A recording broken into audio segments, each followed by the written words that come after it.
Okay, so we are now on the iron gun clean step. You can see that the iron gun's running. Set points.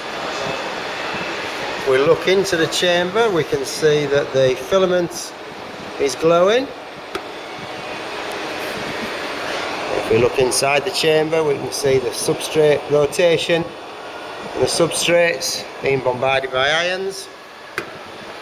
And if we look at the trend graphs, we can see the scrolling anode voltage, which is set at the moment to 120 volts, and the anode current, which is set to 2 amps. And as we see, these are progressing nice and steadily. Then our iron gun is running very stably, doing the iron pre-clean.